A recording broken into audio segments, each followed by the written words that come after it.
Binabati ko ng kapayapaan ang bawat isa sa inyo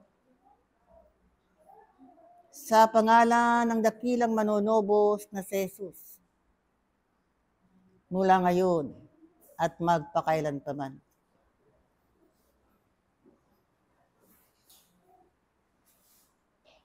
Aking mga iniibig na mga kapatid, ibabalik ko sa inyong kalagayan ang isang tanawin na nakakasaad sa buhay ng isang Jesus. Kung saan ang tao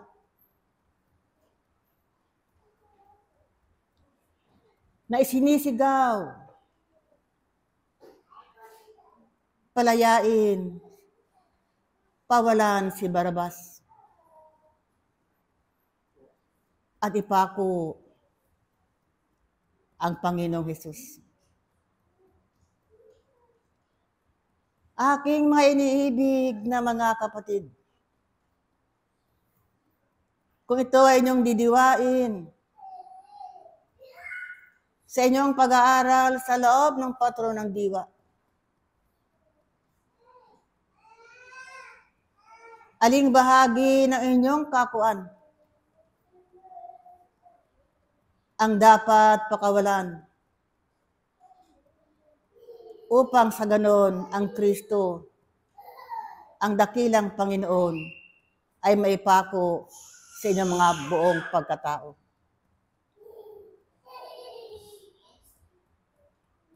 Sa malaong panahon at katagalan, ang tao na namumuhay sa kapatagang lupa ay alipin ng kasalanan. Alipin ng kasamaan, waking mga iniibig ng mga kapatid. Kung kaya nga't, kung didiwain ang tanawing yaan, ang tao ay maraming pakawalan sa kanyang kaakuan. Kung kaya nga't sa inyong pag-aaral sa loob ng patron ng diwa, ipinakilala sa inyo ang 10 utos ng Diyos na siyang kabuuan ng pangalang Jesus. Na katotohanan nga hindi masunod ng tao at hindi mabitawan ng tao na siya'y alipin ng kasalanan. Kung kaya nga tuwaking nga iniibig ng mga kapatid, ang sigaw ng tao, pawalan ninyo si Barabas. Yung mga kasalanan na naging alipin ninyo mga buong kakuan, ay alisin ninyo sa inyong mga pagkatao at ipako ninyo sa inyong mga sariling kakuan ang Kristo Jesus, o aking mga iniibig na mga kapatid. At sa pagdiriwang sa mapalad na araw na ito, kung saan ang tao ay nagaganyak ng pagpasok ng dakilang Panginoon sa Jerusalem, nag-alay sila ng mga palaspas sa aking may iniibig na mga kapatid. At sa inyong pananalig at sa inyong pananampalataya, matapakan ang mga kasalanan ng aking may iniibig mga kapatid na isang dadaanan ng dakilang Panginoon. Kung kaya nga, sa aralin ng buhay yung aking mga iniibig na mga kapatid, natutunan ninyo kung paano ang kaamuan at kababaang loob ay inyong maisabuhay. Aking mga iniibig na mga kapatid, sa pamumuhay ng tao sa kasalukuyan, buhay na saksi kayo sa inyong kapaligiran kung paano ang kasalanan ay nariyan pa rin sa tao. Ang kasalanan hindi mabitawan ng tao sa kanyang kalagayan sapagkat hinahanap niya ang mga bagay-bagay na kapagbibigay kaaliwan ng isang laman. Nariyan pa rin ang paghatol ng tao sa kanyang kapwa.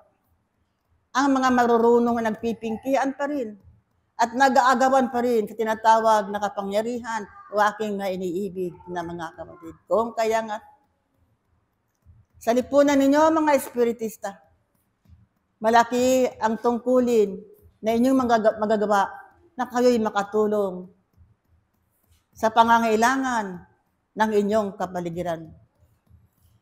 Ito ang laging binibitiwan sa inyo ng kaitasan.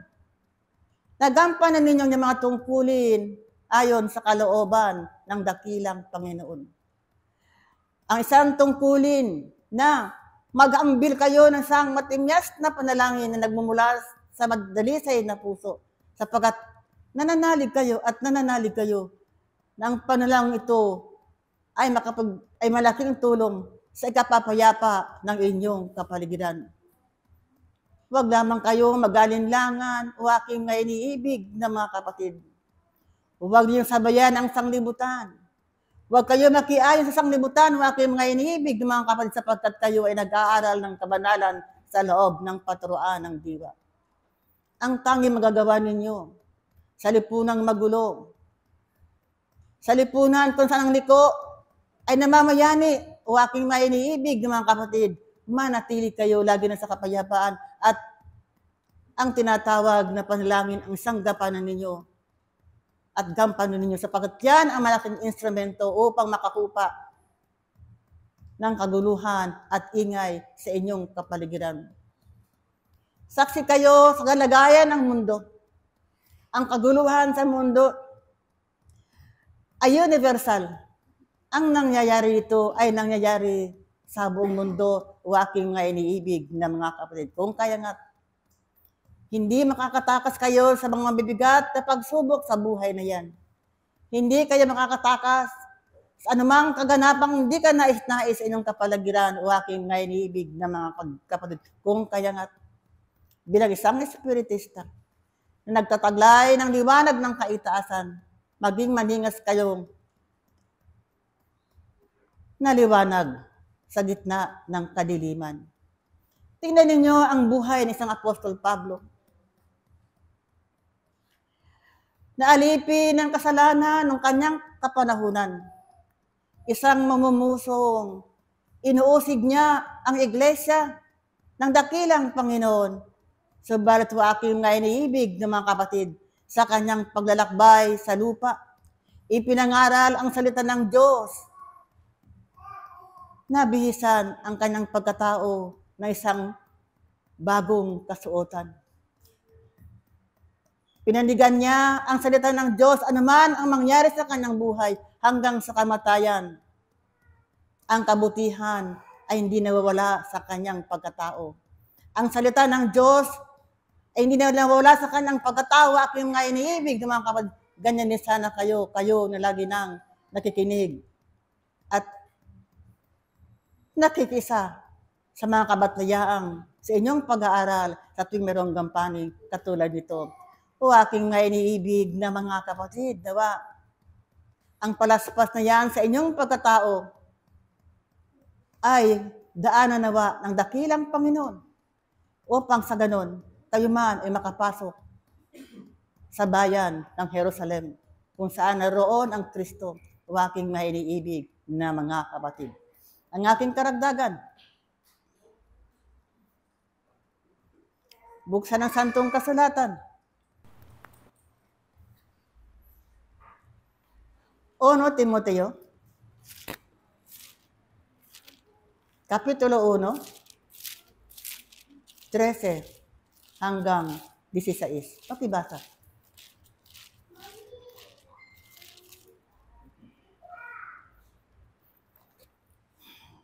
Ito po yung nasulat sa unang sulat ni Timoteo, chapter 1, verse 13 hanggang 16. Sabi dito, bagamat ng una, ako'y naging mamumusong at manguusig at mga alipusta. Ngayon may kinahabagan ako sapagkat yaoy ginawa ko sa di pagkaalam sa kawalan ng pananampalataya. 14. At totoong sumagana ang biyaya ng ating Panginoon na nasa pananampalataya at pag-ibig na pawang kay Kristo Jesus. Tapat ang pasabi at nararapat tanggapin ng lahat na si Kristo Jesus ay naparito sa sanglibutan upang iligtas ang mga makasalanan, na ako ang pangulo sa mga ito.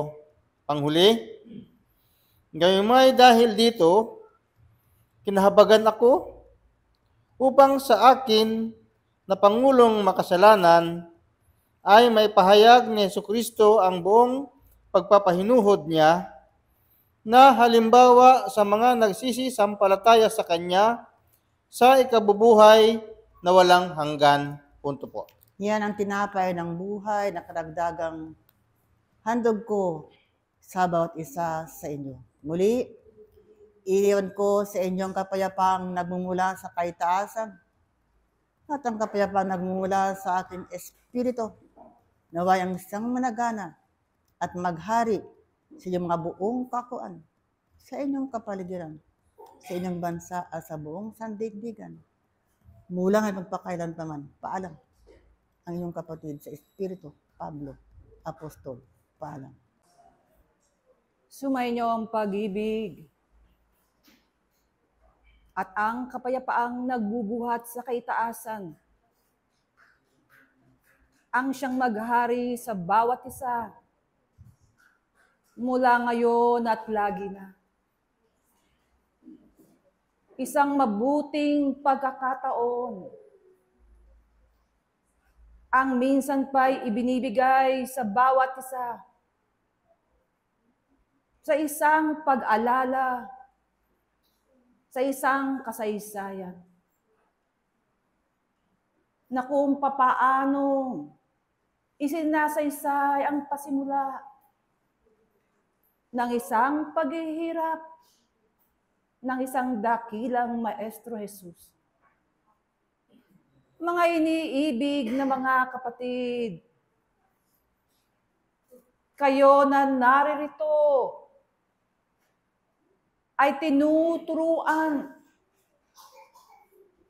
upang bigyang daan ng inyong mga sarili patungo sa pagbabago. Ng inyong mga sarili ay huwag magkaila. Una sa kanyang maraming pagkakamali. Sa kamangmangang kanyang daladala. At harinawa ang bahaging yan ay inyo nang natatanggap. Sapagkat ganito kayo tinuturuan upang ang pagpapakumbaba ay inyong matamo nang upang sa gayon ang isang kamuan na katangian ay inyong matutunan na kayo ay di kaiba sa inyong mga kapwa, kundi ang bawat isa ay pantay-pantay sa paningin ng dakilang Panginoon. Kung magkagayon o aking mga iniibig na mga kapatid,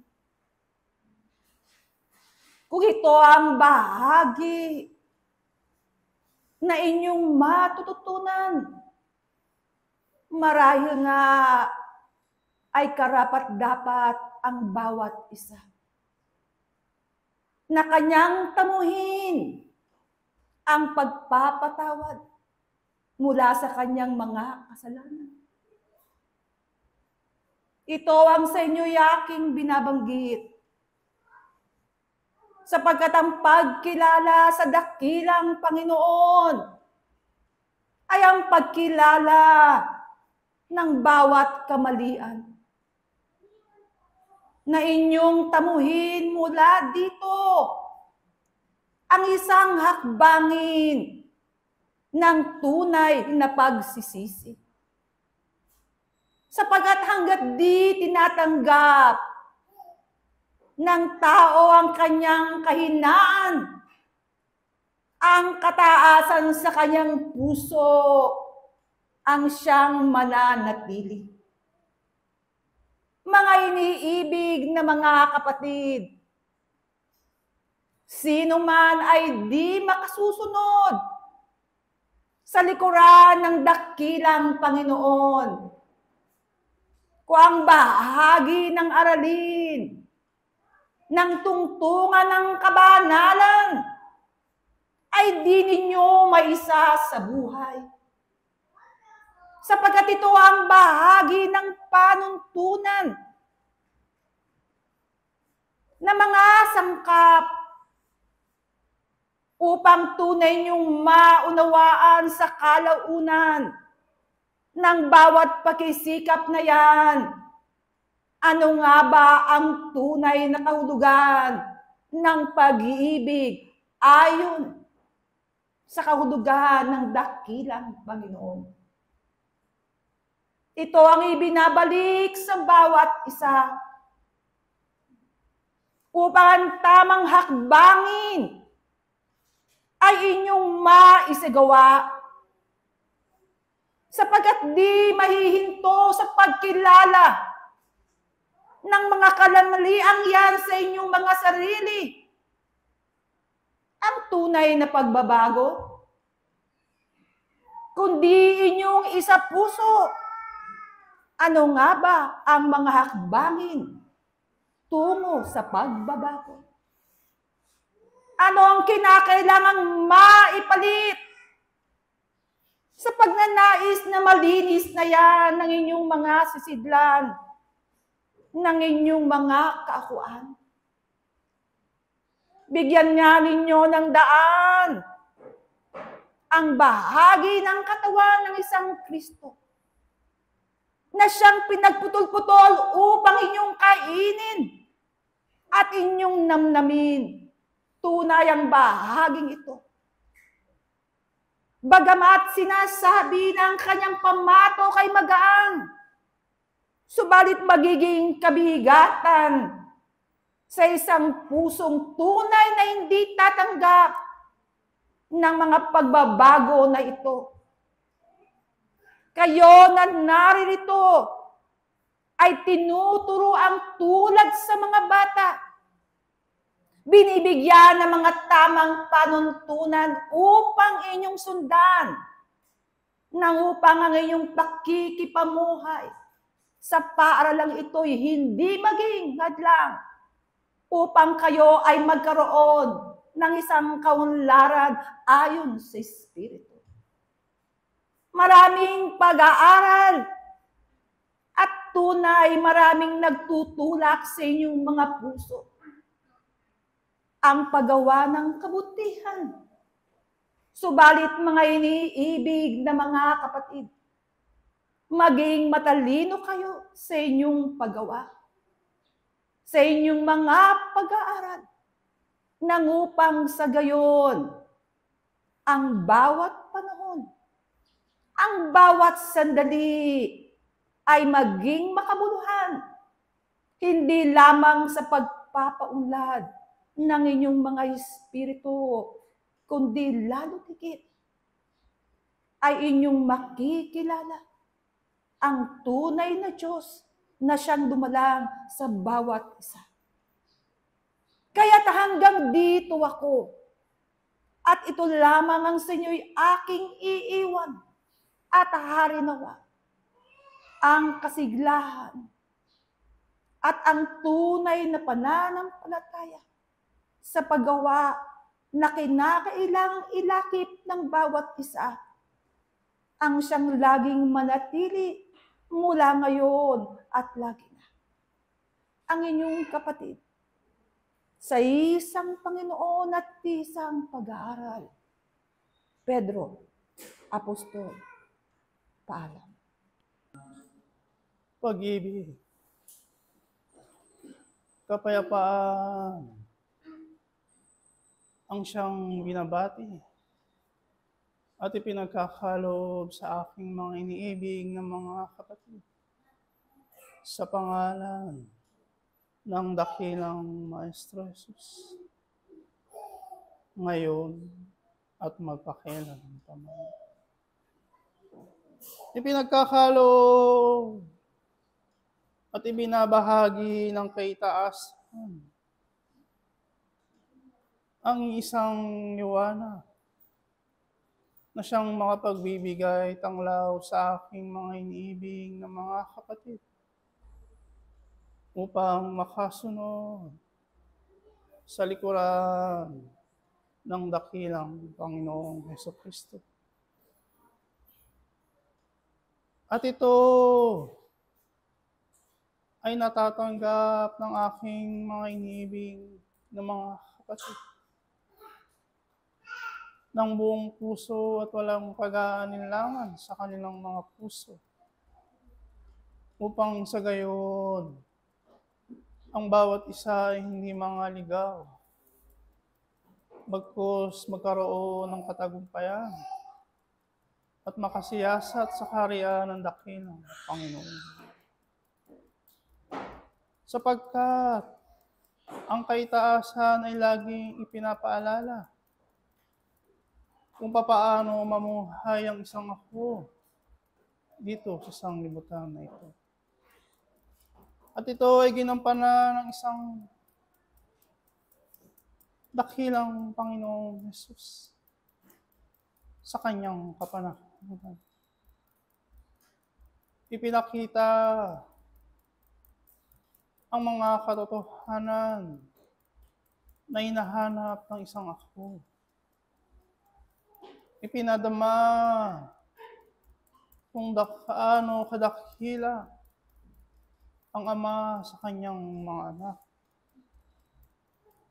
Ibinahagi ang mga karunungan na taglay-taglay ng isang espiritu na siyang nagaganap sa aking mga iniibig ng mga kapatid. At higit sa lahat, ipinakita ang dakilang pag-ibig ng dakilang Ama sa lahat at bawat isa.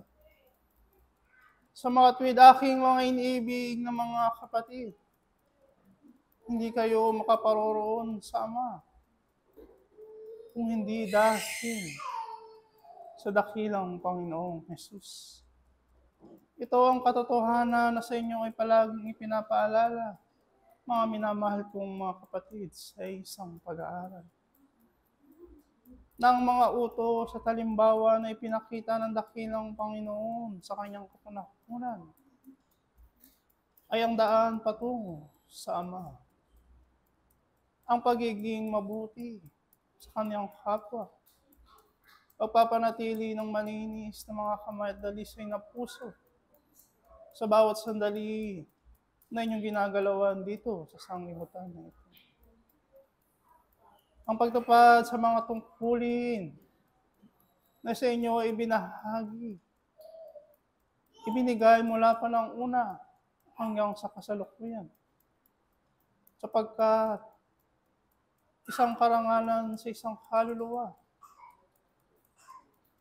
ang makatupad, ang bigyan ng katungkulan sa harapan ng dakilang Ama. At ito ang binabaka ng aking mga iniibig ng mga kapatid, na panatilihin ang mga bagay na tulad sa isang banal. Sundin ang mga utos, ang mga tungkulin na sa inyo ay ibinahagi. At ito ay magsisimula sa inyong mga sarili. Nasa kung paano ipinakita ng dakilang Panginoon, kung paano siya manalangin, magbigay ng lingkod sa harapan ng dakilang Ama, ay gayon din sana nakikita ang inyong mga gawa. Kung paano siya sumunod sa mga utos ng dakilang Ama, ay gayon din sana ang aking mga iniibig na mga kapatid. At kung papaano niya pinaglaban, papaano niya isinugo,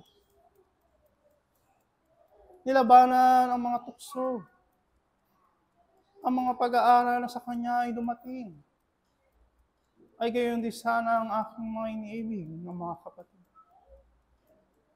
Sapagkat ang dakilang Panginoon ay isang halimbawa ng bawat isa upang kayo ay magtagumpay. At ang aking mga iniibig na mga kapatid sa mga kaorasan na sandaling ito ay inyong nagagampanan, nabibigyan ng katagumpayan sa inyong mga sarili at nagagalak ang kaitaasan sapagkat anumang uri ng mga pagsubok at pag-aaral na dumarating sa inyong buhay, kayo ay nananatiling nakakapit sa puno ng ubas. Ipinagkakaloob ng buong puso at walang pag-aalinlangan ng kanilang mga sarili sa tuwing nagkakaroon ng mga ganitong banal na gawain. At ang pagtitiwala na ibinigay ng kaitaasan sa lahat at bawat isa ay nananatiling nagniningning sa kanilang mga kaisipan, damdamin at kalooban. At sa pagdiriwang ng muling pagbabalik ng dakilang Panginoon sa lahat at bawat isa, ay parating ipinapaalala ng kaitaasan kung ano ang paghahanda na dapat gawin at ginagawa ng isang tunay na mananampalataya sa harapan ng dakilang Ama. Na ang pagpapanatili na malinis na kalooban, mababang loob, kapayapaan sa kanilang mga sarili, hanggang sa dumating ang pagkakataon na kayo ay magkaroon ng kaugnayan sa kaitaasan, ay buong puso ninyong makukuha at matatanggap ang mga kabiyayaan, ang mga pag-aaral at katotohanan na ninanais ng kaitaasan sa lahat at bawat isa. Ipagpatuloy ng bawat isa kung ano ang kanilang mga nasimulan, sapagkat gayon din ang ginawa ng isang Maestro Jesus sa kanyang kapanahunan. Siya ay mananatili na ipinagkakaloob ang kanyang mga sarili sa harapan ng dakilang Ama upang sa gayon ang kanyang tungkulin na sa kanya ay binahagi ay mapagkatagumpayan. At ito rin ang ninanais ng kaitaasan sa lahat at bawat isa, na panatilihin ninyong mapayapa ang inyong mga sarili, malinis ang inyong mga kaisipan, damdamin at kalooban. Alisin ninyo ang mga pag-aalinlangan at takot sa inyong mga puso upang gumawa ng mabuti at naaayon sa dambana ng dakilang Panginoon. At katotohanan ng aking sasabihin sa aking mga iniibig na mga kapatid, ang kagantihan ng kaitaasan ay inyong matatamo sapagkat ito ang kaligayahan ng inyong mga kaluluwa at espiritu mula pa ng una hanggang sa kasalukuyan.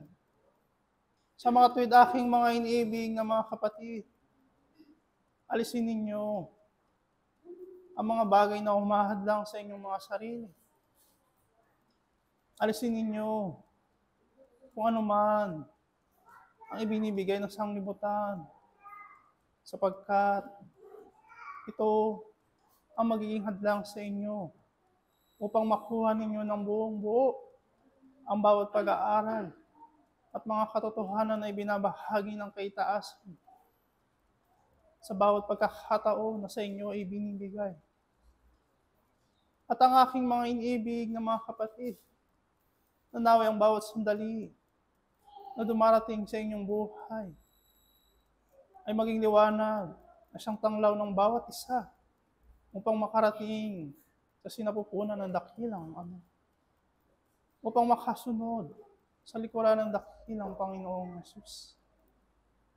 At ito ang nagaganap sa aking mga iniibig na mga kapatid at nagpapatuloy ang kaitaasan na magbigay, ipaalala, ibahagi kung ano ang ninarapat, kung ano ang kinakailangan ng aking mga iniibig na mga kapatid upang kayo ay magtagumpay, upang ang kabanalan na inyong mata mo, upang ang tungkulin na sa inyo ay binahagi, ay inyong maisagawa. Sa pagpapatuloy aking mga iniibig na mga kapatid, naway maging ganap sa inyong mga sarili ang pagpasok ng dakilang Ama, ng dakilang Panginoong Hesus sa lahat at bawat isa. Naway maramdaman ng aking mga iniibig na mga kapatid kung gaano kayo kamahal, kung gaano ang pag-ibig ng dakilang Ama sa kanyang mga anak. At naway ang mga kagulumihanan, ang mga takot at pag-aalinlangan na nasa inyong puso ay mapalitan ng kasiglahan, ng panibagong pananampalataya, at higit sa lahat, ng pag-ibig at kapayapaan na sa inyo ay binabahagi ng kaitaasan. At sa pagpapatuloy ng pag-aaral aking mga iniibig ng mga kapatid, ang bawat isa ay nakikitaan ng kasiglahan na makakuha ng kinakailangan ng inyong mga kaluluwa at espiritu, at ito ay pagkakaloob sa aking mga iniibig na mga kapatid, sapagkat kayo ay nagpapatuloy, kayo ay nagbibigay ng kaorasan sa bawat sandali ng mga katulad ng mga banal na gawain at tulad nito, at ito ay pagkakaloob sa lahat at bawat isa. Muli, ibinabahagi ng kaitaasan ang iisang lakas at ang iisang liwanag, at naway maghari sa lahat at bawat isa ang pag-ibig, ang kapayapaan na kinakailangan ng aking mga iniibig na mga kapatid upang kayo ay magpatuloy at mga tagumpay. Ang inyong kapatid sa isang pag-aaral, Juan Evangelista. Paalam. Pag-ibig at kapayapaan ang lagi nang sumainyo mula ngayon at magpakailang paman. Mga iniibig na mga kapatid, ang pag-aaral na ibinibigay sa lahat at bawat isa, bagamat tulad sa mga kwento na inyong nababasa sa banal na kasulatan, bagamat ito'y mga salita at buhay ng mga nauna sa inyo, bagamat ito ay titik na inilalagay sa bawat aklat na mayroon ng tao, ito ay bahagi ng pag-aaral ng bawat kaluluwa na naririto sa sanglibutan. Sapagkat ibinigay ang kasulatan, mga inibig na mga kapatid, upang magpatotoo ng buhay at gawa ng dakilang Panginoon, upang magsalaysay doon sa mga nangangailangan, doon sa mga naghahanap at patuloy na naliligaw, sapagkat ito ang liwanag na sa inyo ay pinakilala, bagamat hindi naunawaan ng marami, bagamat hindi nakilala ng tao, na ang buhay ng dakilang Panginoon simula pa nung una ay bahagi ng bawat espiritu na mayroon ng lahat at bawat isa. Na ito ang siyang magbibigay sa inyo at magbubukas sa inyong mga pagkatao ng daan patungo sa dakilang Ama. Tunay, kung hindi nga nabuhay ang dakilang Panginoon sa sanglibutang ito, Kailanman ng tao ay mananatili pa rin maliligaw sa parang, tulad ng mga nangyari sa mga Israelita nang sila ay sumuway sa batas ng dakilang Panginoon, nang sila ay nagkaroon ng kanilang mga paggawa na hindi karapat-dapat sa dambana ng Diyos. Sila ay inilagay sa ilang, sa parang, at sila ay nangamatay. Ito nga ang magiging bunga ng bawat tao na hindi umaasa at nakakapit sa dakilang Panginoon. Ito ang magiging bunga ng bawat tao na hindi nagsisisi ng kanyang mga kasalanan mula sa kaibuturan ng kanyang puso, mula sa kalooban, mula sa katotohanan ng kanyang espiritu. Na kayo, mga inibig na mga kapatid, kayo pa rin ba mga tatawaging mga Israelita? Na bagamat ibinigay na sa kanila ang 10 utos, bagamat ibinigay at ipinagkaloob na sa kanila ang buhay at salita ng dakilang Panginoon, sila pa rin ang nagpapako sa kanya sa krus. Kayo na mga inaaralan, mga inibig na mga kapatid, hindi na nga magiging bago ang bawat buhay na sa inyo ay pinagkakaloob ayon sa banal na kasulatan. Ngunit ano nga ba ang magiging bahagi at bunga ng bawat pagtatalaga at pagkabuhay muli, ang pagkamatay at pagkabuhay muli ng dakilang Panginoon? Paano nga makapagbabago sa inyong mga pagkatao ang salita ng dakilang Panginoon, sapagkat tunay ang salita ng Diyos ay buhay.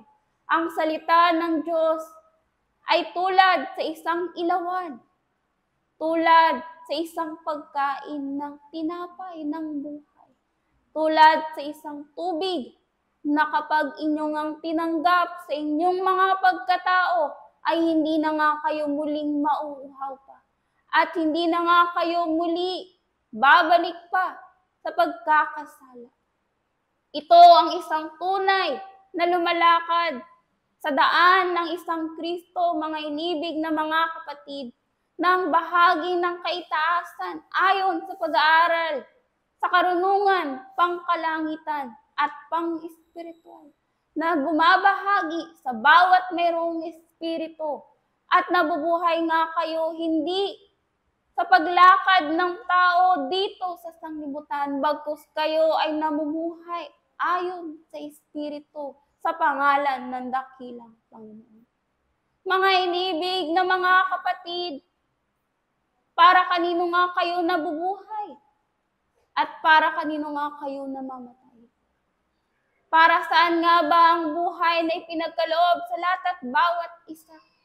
Mananatili nga ba itong baog?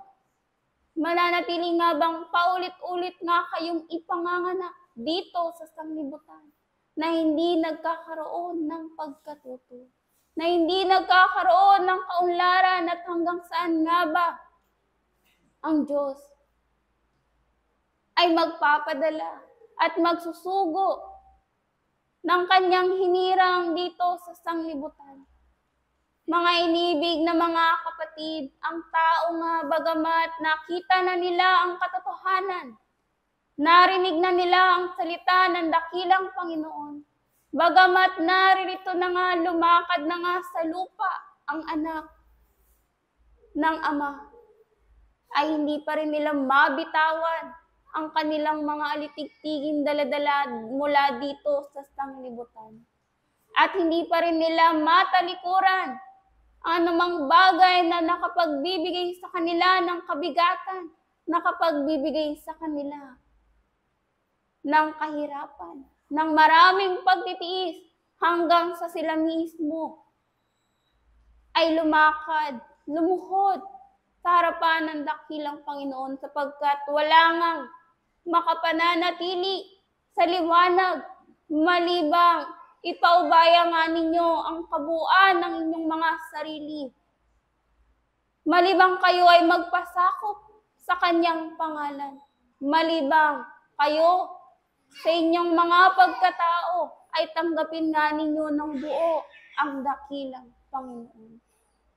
Ito nga ang sa inyo'y pinakikilala, mga inibig na mga kapatid, sapagkat sa maraming tumitingin ng gawa ng kanyang kapwa, ngunit hindi niya nakikita ang kanyang sarili.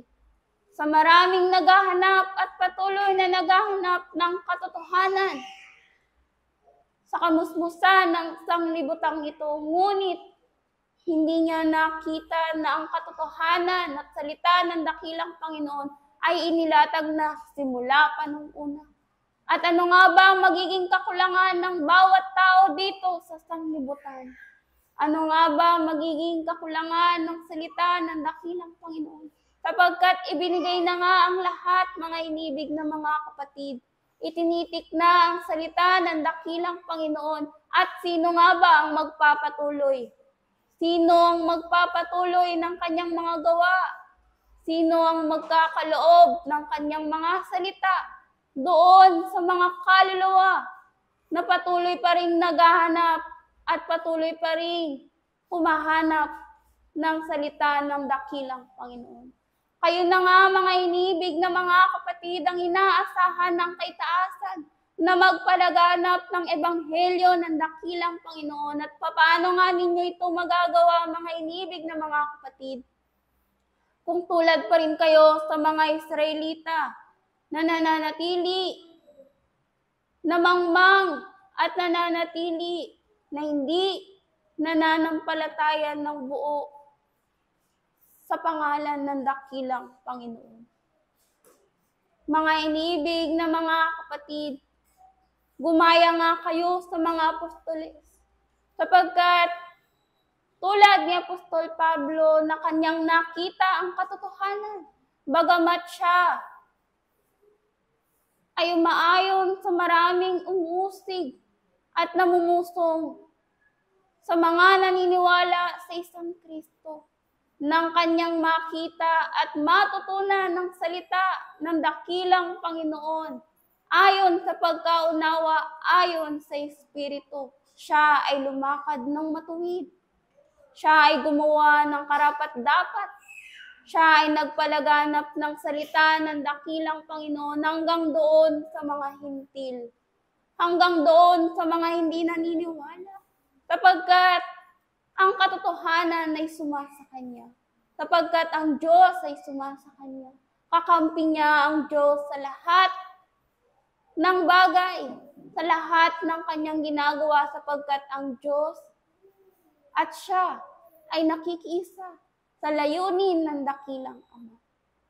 Mga inibig na mga kapatid, magkaisa nga kayo sa isang layunin ng dakilang Ama, sa isang bandera ng dakilang Ama, upang ang kapighatian, upang ang pagpipingkian at kaguluhan na meron ng sanglibutan ay hindi nga ninyo madama, bagkus naririto ang kabuuan ng inyong paggawa ay mula sa utos at aral ng dakilang Ama.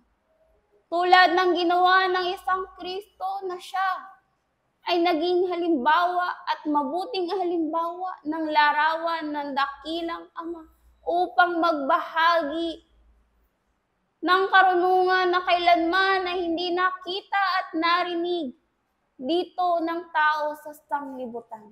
Ito ang bahagi ng karunungan na umaayon at nakikisa mula sa kaitaasan.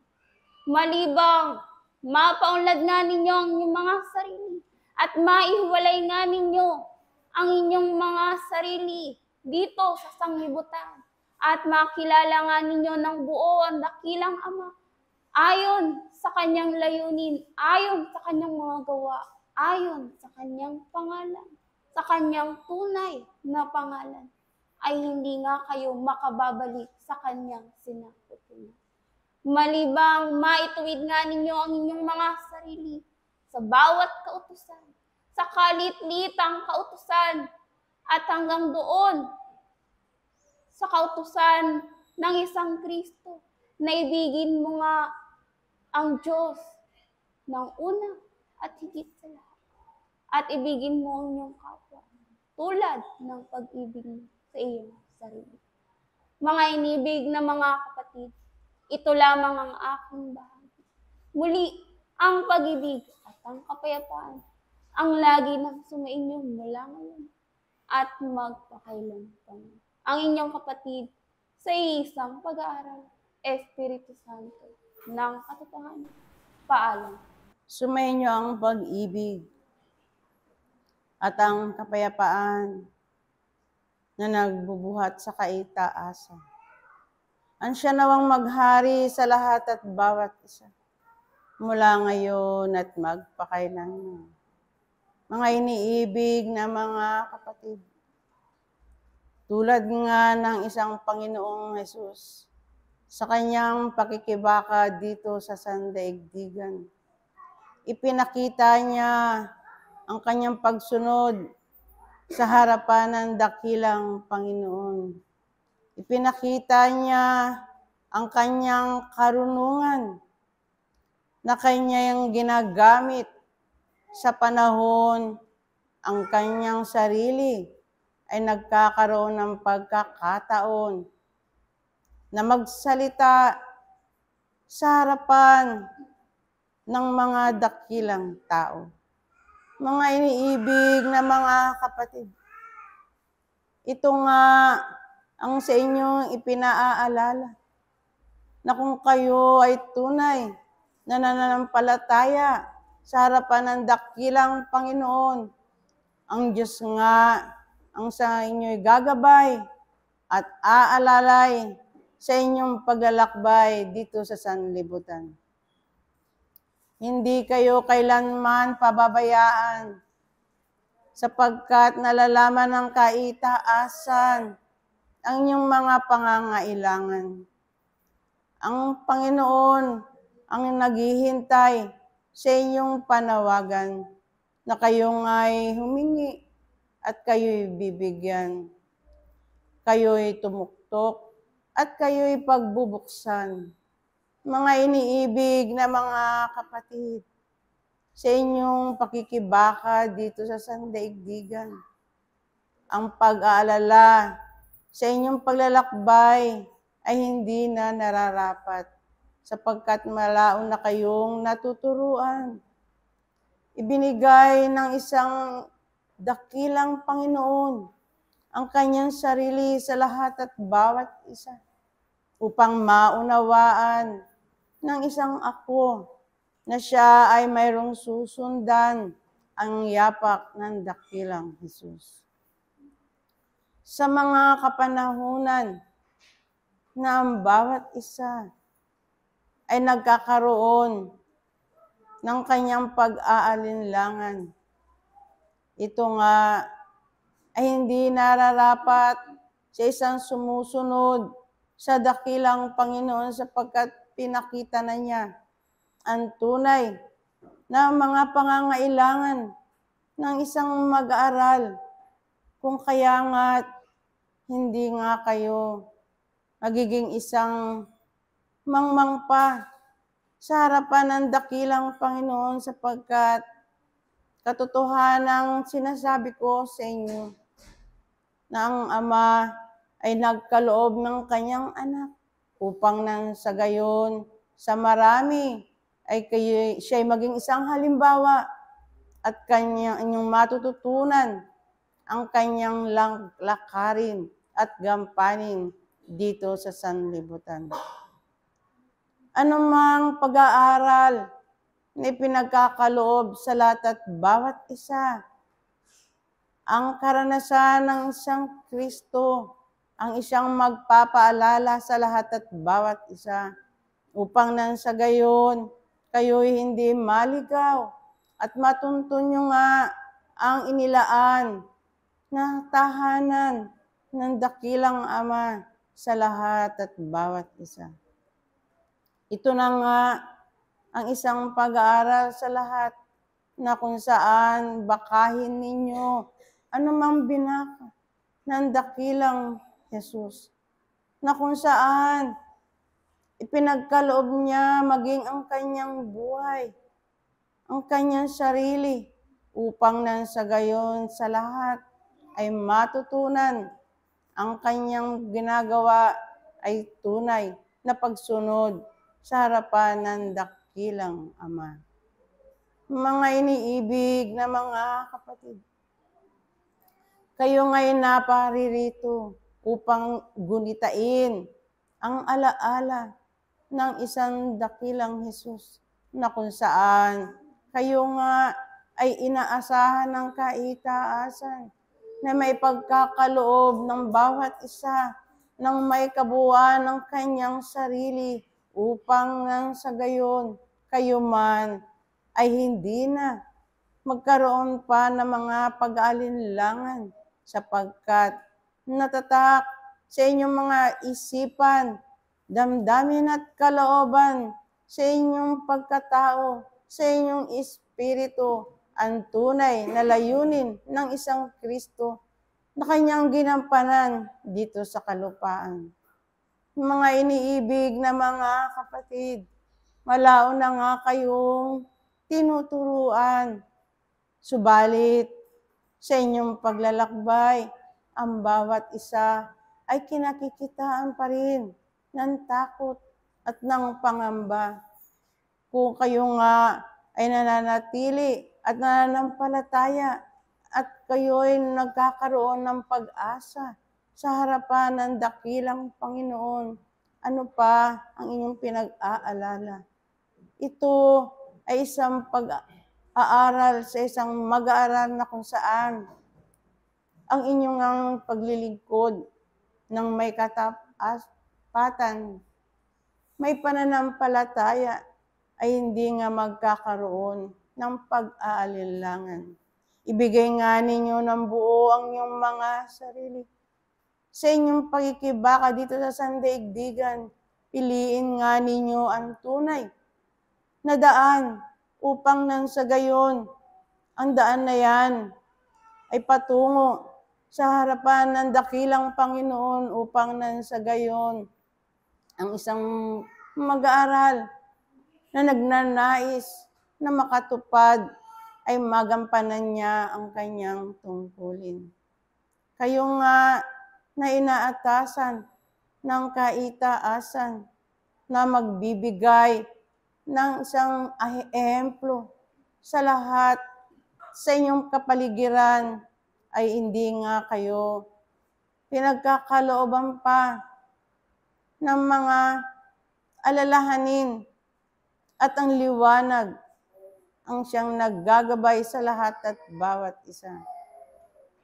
Mga iniibig na mga kapatid, ang sino mang nagnanais na magtagumpay sa harapan ng dakilang Panginoon ay ito nga ay isang mag-aaral na sumusunod, tapat na gumagawa sa harapan ng dakilang Panginoon at siya ay hindi na magkakaroon pa ng mga pag-aalinlangan at ang kanyang paglilingkod sa harapan ng dakilang Panginoon ay isang kaaya-aya at karapat-dapat sa harapan ng dakilang Ama.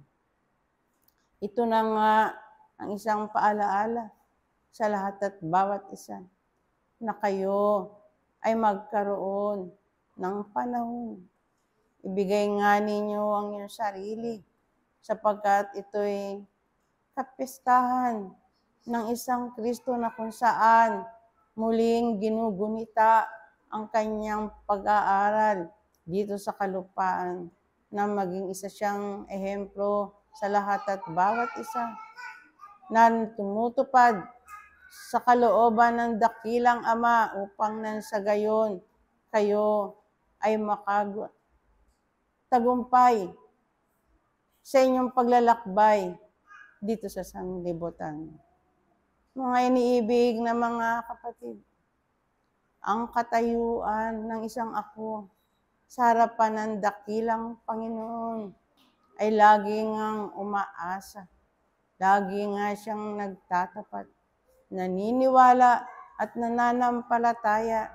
Hindi nga siya magkakaroon ng kaligaligan sapagkat nalalaman ng isang mag-aaral sa kanyang paglalakbay ang katuruan at utos ng dakilang Ama ang siyang nilalakbayan dito sa sandaigdigan.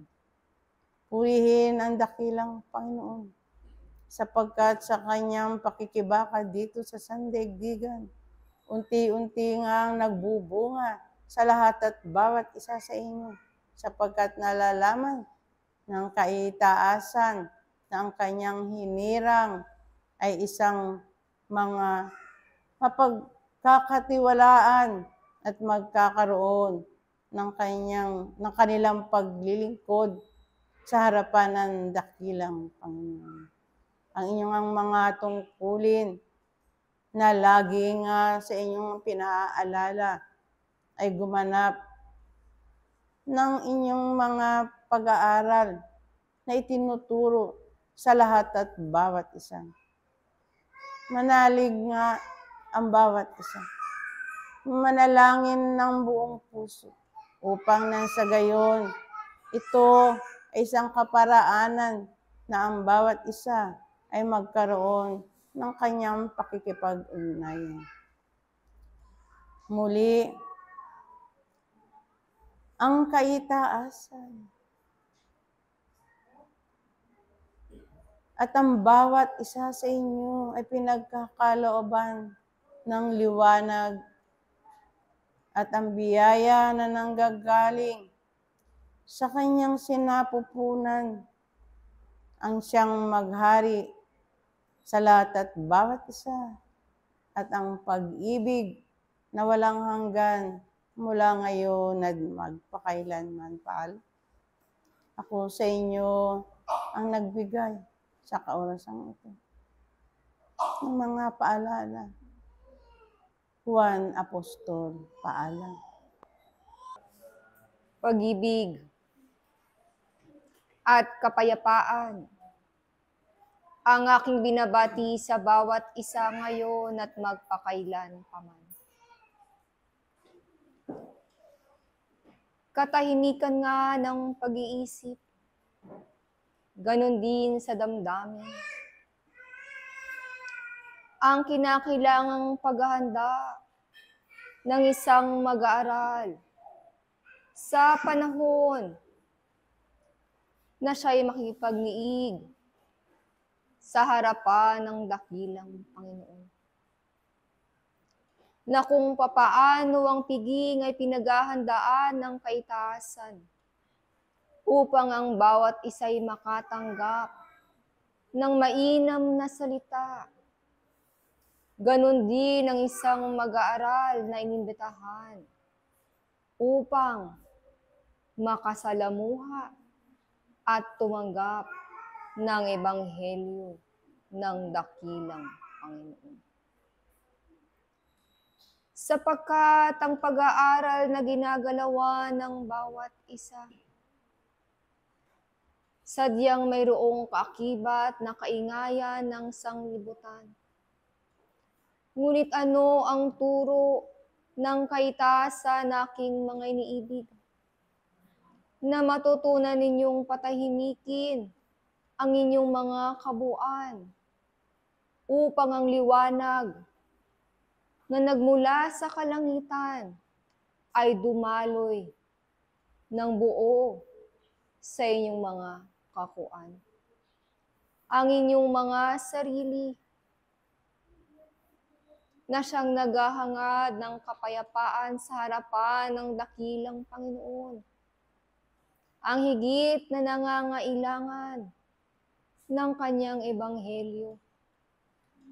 Ngunit kung sa panahon na kayo ay nagkukumahog sa kanyang harapan at bitbitin ang maraming bagay ng sanglibutang ito, sa anong pagkakataong kayo pagkakaloban ng dakilang Ama ng kanyang kabiyayaan? Hindi baga ang bawat isa'y tinuturuan upang maging malakas, upang maging matalino, upang ang bahagi ng inyong paglilingkod ay maging karapat-dapat sa harapan ng dakilang Panginoon. At kung ito ang inaasahan sa bawat isa, nasaan ang kabuuan ng inyong mga sarili sa panahon na kayo'y binibigyan ng pagkakataon na makadaupang palad ang bahagi ng dakilang Diyos.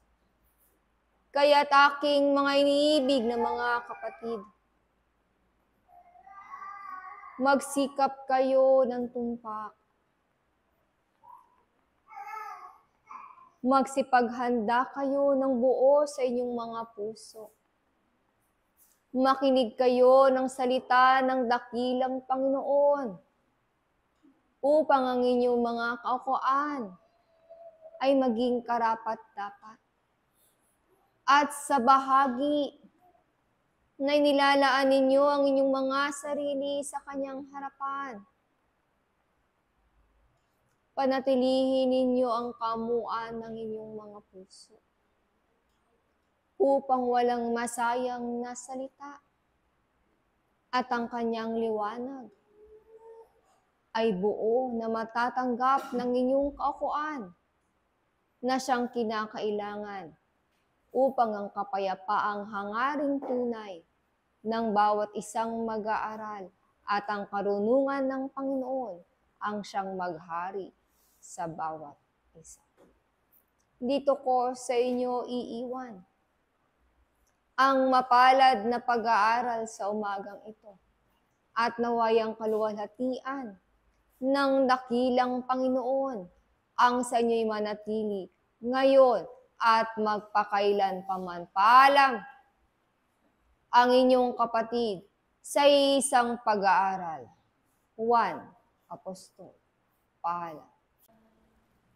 Ang paghahari ng Diyos, ang Anak at ang banal na Espiritu Santo ay sumainyo nawang lahat na may pag-ibig at pag-asa sa pangalan ng Maestro Jesus ngayon at magpakailan pa. Mga iniibig na mga anak,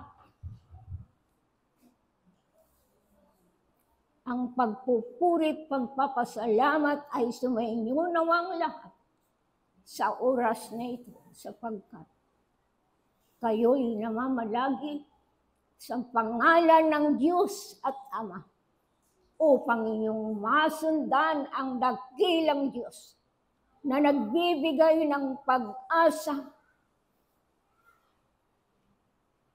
at kapangyarihan na ang kanyang pangalan ay inyo itong pinagkakatiwalaan. Sa oras na ito, mga minamahal kong mga anak, nasaan ang pangako na inyong dapat na sundin? Ano ang inyong nararamdaman na sa pamamagitan ng oras na ito'y kayo ang binibigyan ng pagkakataon upang manatili kayo sa pag-asa ng buhay. Manatili kayo sa buhay na walang hanggan. Sapagkat ang Diyos ay pag-ibig at nagbibigay ng pag-asa sa bawat isa. Naway, huwag ninyong pababayaan ang makapangyarihan Diyos na sumasa inyo at siyang namamalagi sa araw-araw at siya rin ang inyong tinutuluyan upang kayo'y magkaroon ng pag-asa sa inyong mga buhay.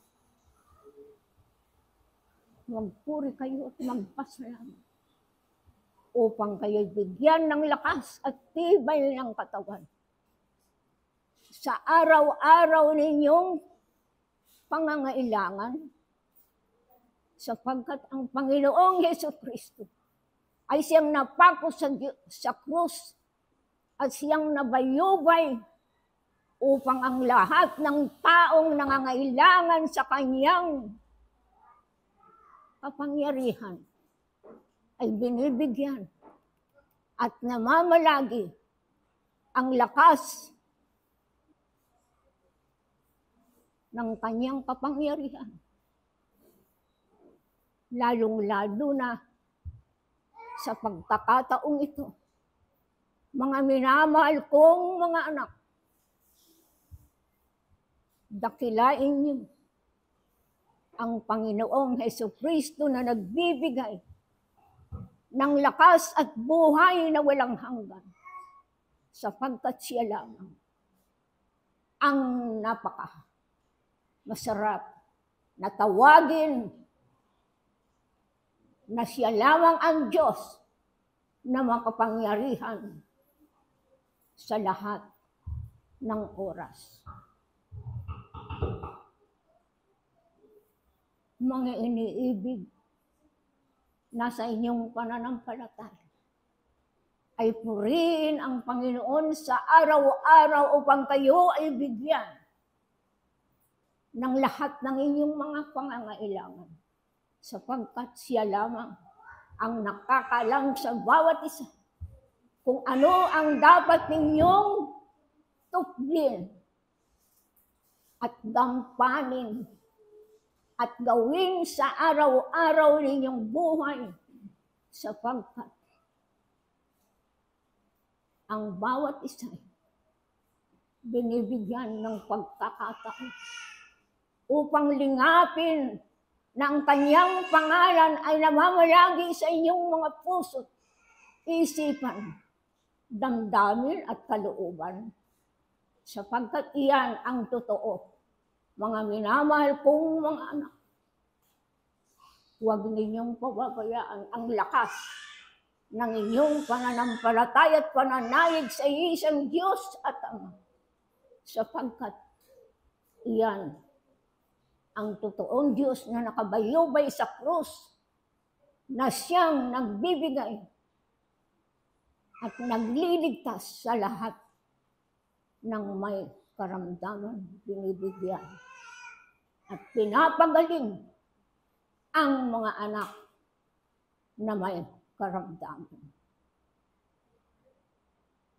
Manatili nawa kayo sa lahat ng oras at tawagin na ang kanyang pangalan ay totoo sa inyong mga buhay, sapagkat ang Panginoong Hesukristo ang nagpapatotoo na may kasamang banal na Espiritu Santo upang kayo ay akayin, gabayan sa lahat ng inyong pangangailangan, biyaya at lakas ng pananalig ng bawat isa ay sumainyo nawang lahat ng pag-ibig ng Ama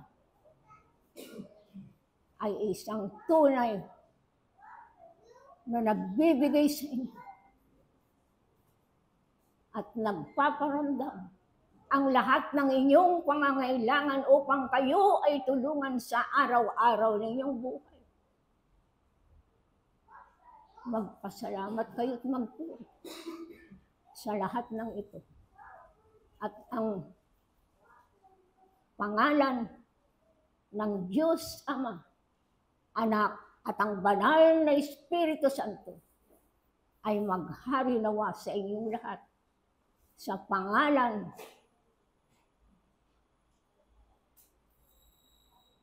ni Apostol Juan Bautista, ang maghari nawa sa inyong lahat ngayon at magpakailanpaman.